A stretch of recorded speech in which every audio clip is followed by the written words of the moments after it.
Bismillahirrahmanirrahim. Nahmaduhu wa nusalli ala rasulihil karim amma ba'd. Insyaallah pada kesempatan ini kita akan melanjutkan kembali pembacaan kitab Hasyiyah Bajuri. Kita telah sampai kepada qauluhu, perkataan pembuat Dibajah, yaitu salah seorang dari muridnya Ibnul Qasim Al-Ghazi. Beliau mengatakan al-alim. Apa yang dimaksud dengan alim? Maksudnya adalah al-muttasifu, yaitu orang yang bersifat bil ilmi, dengan ilmu, walau bimas'alatin wahidatin, meskipun dengan satu masalah. Jadi yang disebut alim itu adalah orang yang bersifat dengan ilmu meskipun hanya tahu dengan satu masalah. Sawa'un kana bitariqil kasbi au bitariqil faidil ilahi. Sama saja adanya memperoleh ilmu tadi itu melalui usaha atau melalui curahan ilahi. Wa huwa adapun al-faidu ilahiyyu itu adalah al-ilmu ladunniyu, ilmu ladunni. Jadi di dalam memperoleh ilmu itu ada dua jalan. Yang pertama ada yang melalui proses belajar. Itulah yang dinamai dengan thariqul kasbi. Ada yang tanpa usaha. Allah langsung memberikan ilmu kepada orang-orang yang Allah kehendaki. Nah, ilmu ini disebut dengan ilmu ladunni, yaitu ilmu yang diperoleh tanpa melalui perantara guru, Allah langsung yang mengajarkan kepadanya. Dengan syarat orang tadi adalah orang yang takwa. Kemudian faqad naqala, dan sungguh telah menukil siapa al-arif, yaitu seorang yang telah mencapai derajat ma'rifat. Siapa beliau? Asy'araniyu, Imam Asy'arani. Beliau telah menukil annahu, bahasanya yufadu, dicurahkan alal murid, atas orang yang menempuh jalan menuju kepada Allah, fi awwali lailatin, pada permulaan malam, min layalil fathi, dari malam-malam pembukaan. Murid tadi dicurahi bi khamsatin wa ishrina ilman, 25 ilmu. Minha, di antara 25 ilmu tersebut, ilmu itu adalah ilmu ahli sa'adah wa ahli syaqawah, yaitu ilmunya orang-orang yang ahli bahagia dan orang-orang yang ahli celaka. Jadi dia bisa mengetahui mana orang-orang yang bakal bahagia dan mana orang-orang yang akan celaka. Wa minha, dan diantaranya lagi daripada 25 ilmu tadi, itu adalah ilmu adadir rimal wan nabat wal jamadat, yaitu ilmu dia bisa mengetahui jumlahnya rimal, yaitu pasir, wan nabat, dan tumbuh-tumbuhan, wal jamadat, dan benda-benda mati. Wa ma yakhusu, dan ilmu-ilmu yang menjadi khusus apa ilmu tersebut, kulan, akan masing-masing dari hal-hal tersebut, yaitu pasir, tumbuh-tumbuhan, dan benda-benda mati tadi. Mimma, dari perkara-perkara auda'ahullahu fihi, yang Allah menitipkan perkara-perkara tersebut, fihi, pada masing-masing perkara tadi. Minal manafi, dari hal-hal yang bermanfaat, wal madhar, dan dari hal-hal yang memberikan madharat.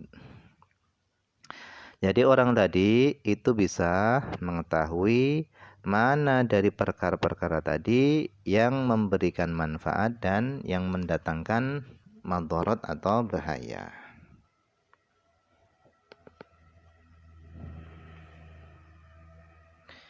Kemudian qauluhu, perkataan pembuat dibajah yang mengatakan al-allamah.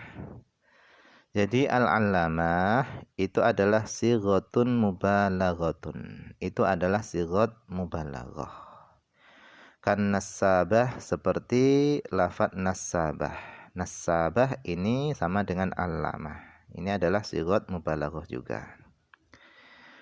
Wa ta, dan adapun ta fihi yang ada pada kalimat al-alamah itu litakidil mubalaghah, untuk menguatkan mubalaghah, la li asliha, bukan karena untuk asalnya mubalaghah. Karena asalnya mubalaghah itu adalah al-allamun tanpa ta. Nah, adanya ta pada kalimat allamah itu bukan karena asalnya mubalaghah, akan tetapi litakidil mubalaghah, untuk menguatkan mubalaghah. Jadi allamun itu adalah orang yang sangat alim, ditambahi ta untuk menguatkan mubalaghah, benar-benar orang yang sangat alim.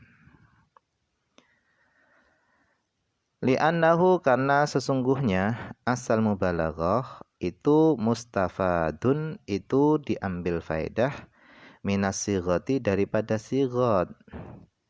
Jadi makna mubalaghah itu diambil daripada sighat mubalaghahnya, bukan pada taknya. Karena taknya itu hanya untuk menguatkan saja. Jadi lafadz allamun itu adalah sighat mubalaghah yang maknanya adalah orang yang sangat alim. Nah, ditambahkan huruf ta itu fungsinya adalah untuk menguatkan.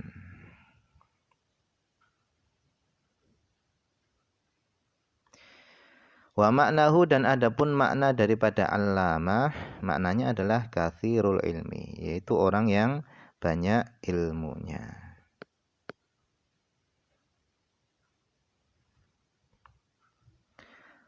Wa amma qauluhum, adapun perkataan mereka sebagian ulama, huwa, adapun allamah itu adalah man, orang, jama'a bainal ma'qul wal manqul. Yang disebut allamah menurut sebagian ulama adalah man jama'a bainal ma'qul wal manqul, yaitu orang yang mengumpulkan antara ilmu yang dihasilkan melalui pikiran dan mengumpulkan antara ilmu yang dihasilkan melalui penukilan. Kal Qutubi Syirazi, seperti Al-Imam Asy-Syairazi, seperti Kutub Asy-Syairazi. Fafihi, maka di dalam perkataan mereka definisi alamah ini kusurun, ini ada pembatasan. Artinya definisi ini kurang tepat. Yang benar menurut Syekh Al-Bajuri, alamah itu maknanya adalah katsirul ilmi, yaitu orang yang banyak ilmunya.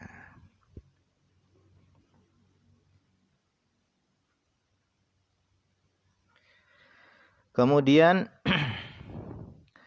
qauluhu, perkataan pembuat dibajah yang mengatakan Syamsuddin, ai maknanya adalah kasyamsi liddin, itu seperti matahari bagi agama. Min haitsu, dari sisi mana? Matahari bagi agama itu dari sisi mana? Min haitsu idahuhu, dari sisi menjelaskannya syarah, yaitu Ibnul Qasim Al-Ghazi, dari sisi menjelaskannya syarah lil ahkam, bagi hukum-hukum, bita'lifihi, menjelaskannya tadi dengan karangan-karangan beliau, melalui karangan-karangan beliau, wa takririhi, dan melalui penjelasan-penjelasan beliau. Wa hadza, dan adapun ini Syamsuddin, ini adalah laqabun lisyarah, ini adalah laqab atau julukan bagi syarah, yaitu Ibnu Qasim Al-Ghazi, pengarang kitab Fathul Qorib. Wa huwa, adapun laqab itu adalah sesuatu asy'ara yang memberikan pengertian apa bimadhin dengan pujian. Seperti apa? Kazainiddin, seperti perhiasan agama, Zainuddin. Au dhammin, atau yang disebut laqab itu adalah sesuatu yang memberikan pengertian celaan. Seperti apa? Ka'anfin naqati, seperti hidung unta. Jadi yang dimaksud laqab itu adalah ma asy'ara bimadhin au dhammin, yaitu sesuatu yang memberikan pengertian pujian atau sesuatu yang memberikan pengertian celaan. Itu yang dinamakan dengan laqab. Kemudian fa in qila, maka jika dikatakan lima qaddamal laqabah, kenapa pembuat dibajah sebagian muridnya Syarih itu mendahulukan laqabah, laqab, ma'annahu, bersama bahwasanya laqab itu yajibu, ma'annahu bahasanya bersama bahasanya yajibu, wajib, takhiruhu, mengakhirkan laqab, anil ismi, daripada nama, sona'atan atau sina'atan, sebagaimana aturan ilmu nahwu. Jadi sina'atan ini sebagaimana aturan ilmu nahwu. Nah, jadi kalau yang benar secara aturan ilmu nahwu itu adalah nama dulu, yaitu Ibnu Qasim, Muhammad bin Qasim, baru laqabnya yaitu Syamsuddin. Nah, kenapa di sini Syamsuddin itu lebih didahulukan daripada namanya? Kama qala, sebagaimana yang telah dikatakan oleh Ibnu Malik fil Khulasah, di dalam kitab Khulasahnya. Jadi Khulasah ini adalah nama lain bagi kitab Alfiyah. Beliau mengatakan wa akhiran in siwahu sahiba, wa akhiran dha in siwahu sahiba, wa akhiran, dan hendaknya engkau mengakhirkan dha, laqab, in siwahu, jika selain laqab itu sahiba, menyertai laqab. Jika ada nama yang menyertai laqab, maka laqab tadi hendaknya diakhirkan. Jadi kalau ada nama yang membarengi laqab, maka laqab tadi wajib diakhirkan. Wal muradu bisiwahu, dan yang dimaksud dengan bisiwahu, dengan selain laqab, itu adalah khususul ismi, yaitu khusus nama. Walidha, oleh karenanya, qala Ibnu Malik berkata fi ba'di nusakhiha, pada sebagian naskah-naskahnya kitab Khulasah, beliau mengatakan wa dzaj'al akhiran dzasman sahiba. Waj'al, dan jadikanlah dha, laqab, itu akhiran, akhir, idza, apabila sahiba, menyertai laqab tadi, isman, nama. Jadi kalau laqab berbarengan dengan nama, maka laqab tadi hendaknya diakhirkan. Wa hadhi nuskhatu, dan adapun naskah ini, hiya aula, jadi naskah yang terakhir ini adalah naskah yang lebih utama. Li'annahu, karena sesungguhnya idza istama'al laqabu ma'al kunyah, apabila laqab berkumpul dengan kunyah, kunta bil khiyar, maka engkau boleh memilih. Jika laqab berkumpul dengan kunyah, maka engkau boleh memilih fi taqdimi ayyihima syi'ta, di dalam mendahulukan mana di antara keduanya, laqab dan kunyah tadi, syi'ta, yang kamu kehendaki. Jadi jika laqab bersama kunyah itu berkumpul, engkau boleh memilih mana di antara keduanya yang kamu sukai untuk kamu dahulukan. Wa kadza, begitu juga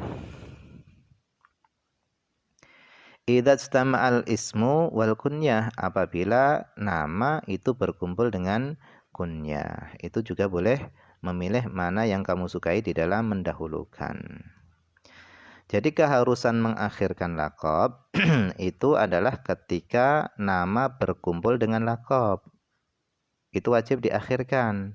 Akan tetapi kalau laqab berkumpul dengan kunyah, itu boleh memilih. Begitu juga kalau nama berkumpul dengan kunyah, itu juga boleh memilih mana di antara keduanya yang kamu sukai untuk kamu dahulukan.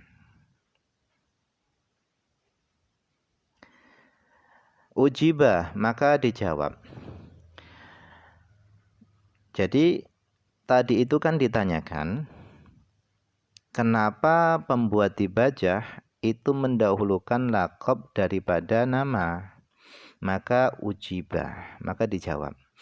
Bi anna dzalika, dengan bahwasannya wajib mengakhirkan laqab daripada nama itu malam yashtahir, selama laqab tadi itu tidak terkenal.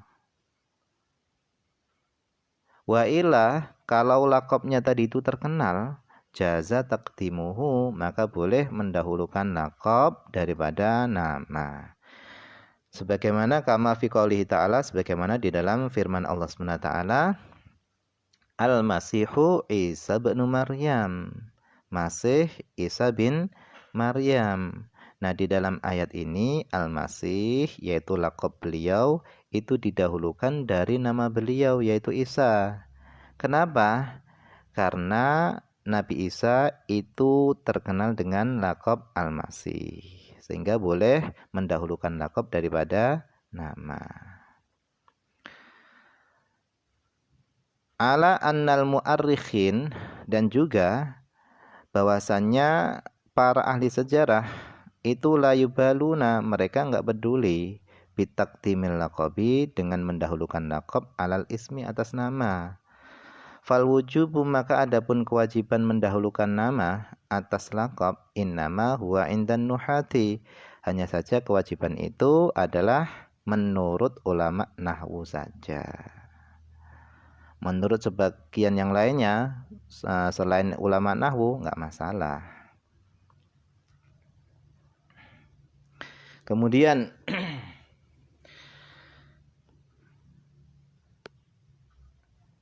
qauluhu Abu Abdillah.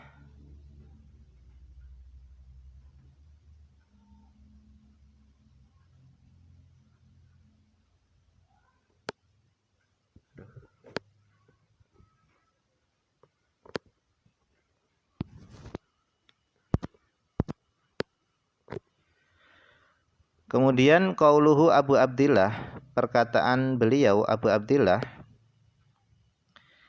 hadhihi, ini adalah kunyatu syarih, ini adalah kunyahnya syarih, yaitu kunyah daripada pengarang kitab Fathul Qorib. Wahia, adapun kunyah itu adalah ma, sesuatu sudirat yang diawali bi abin, dengan ab, au ummin, atau diawali dengan wabnin, atau diawali dengan ibnin, atau bintin, au ammin, au ammatin, au kholin, au kholatin. Jadi nama yang diawali dengan ini semua, abin, ummin, ibnin, dan seterusnya, ini namanya adalah kunyah. Abu Hurairah, Abu Bakar, Ummu Salamah, Ibnu Umar, dan seterusnya, itu namanya kunyah. Nah, termasuk di sini kunyahnya syarih adalah Abu Abdillah.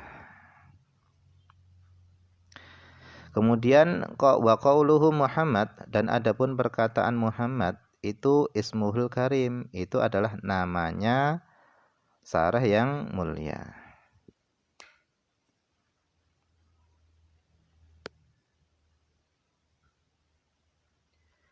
Wa qauluhu, dan perkataan pembuat dibajah Ibnu Qasim, itu sifatun, itu adalah sifat li Muhammadin, sifat bagi Muhammad. Wa Qasim, dan adapun Qasim itu ismu abihi, nama ayahnya Muhammad. Wa hamzatu ibnin, wa hamzatu ibnin, dan adapun hamzahnya ibnin pada lafadz Ibnu Qasim itu tuhdhafu, itu dalam kitab Fathul Qoribnya itu dibuang. Kenapa? Idza waqa'at baina alamaini mudzakaraini, yaitu ketika hamzah tadi terletak antara dua isim alam yang keduanya tadi mudzakkar. Jadi ketika hamzah tadi terletak antara dua isim alam yang keduanya adalah mudzakkar, maka hamzahnya wajib dibuang. Jadi karena hamzahnya Ibnu Qasim itu terletak di antara dua isim alam yang keduanya itu adalah mudzakkar, yaitu Muhammad dan Ibnu Qasim, terletak antara dua itu Muhammad dan Qasim, maka hamzahnya dibuang. Tsanihima abun lil awal, yang kedua dari isim alam tadi itu adalah ayah lil awal bagi isim alam yang pertama. Jadi syarat hamzah ibnun itu dibuang, hamzahnya itu dibuang, itu adalah ketika nama yang kedua itu adalah ayah bagi nama yang pertama. Nah, karena Qasim itu adalah ayahnya, maka hamzah ibnun itu dibuang. Kemudian walam taqo awala satorin, dan hamzah tadi tidak terletak pada permulaan tulisan. Karena kalau hamzah tadi terletak pada awal tulisan, kalau dihapus maka tidak bisa dibaca.